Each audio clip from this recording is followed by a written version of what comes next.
ក្រីមានសិទ្ធអ្វីទៅស្រឡាញ់ជីវ៉ាស្បែកខ្មៅសាច់ឈាមមិនភ្លឺថ្លាផ្សងស្នេហាទាំងមិនមើលខ្លួនធ្វើការក្រោមកម្ដៅថ្ងៃខោអាវមិនសូវសមសួនដៃបងខ្លីឈងមិនដល់សួនឆ្ងាយរាប់លីម៉ា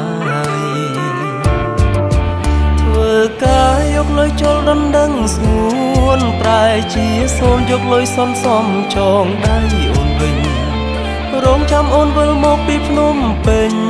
តែមកវិញអូនមកជាមួយអ្នកថ្មីយល់គ្រប់យ៉ាងព្រោះតែយើងក្រក្រៃគ្មានមនុស្សស្រីណាមកត្រូវការយើងទេ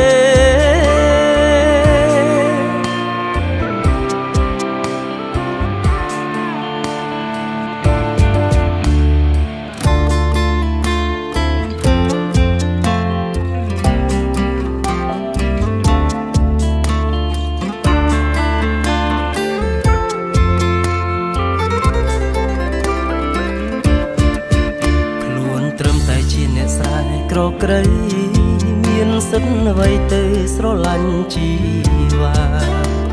ស្បែកខ្មៅសាច់ឈាមមិនភ្លឺថ្លា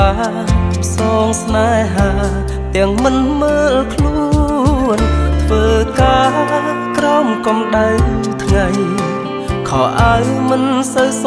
មសួនដៃបងខ្លីឈងមិនដល់សួនឆ្ងាយរាប់លី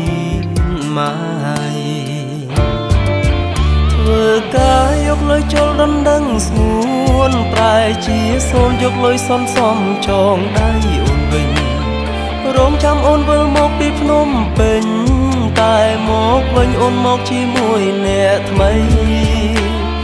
យល់គ្រប់យ៉ាងព្រោះតែយើងក្រក្រៃគ្មានមនុស្សស្រីណាមកត្រូវការយើងទេ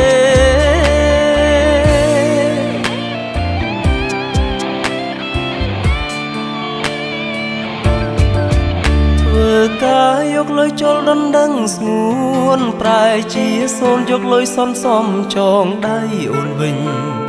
រងចាំអូនវិលមកពីភ្នំពេញតែមកវិញអូនមកជាមួយអ្នកថ្មីយល់គ្រប់យ៉ាងព្រោះតែយើងក្រក្រៃគ្មានមនុស្សស្រីណាមកត្រូវការយើងទេ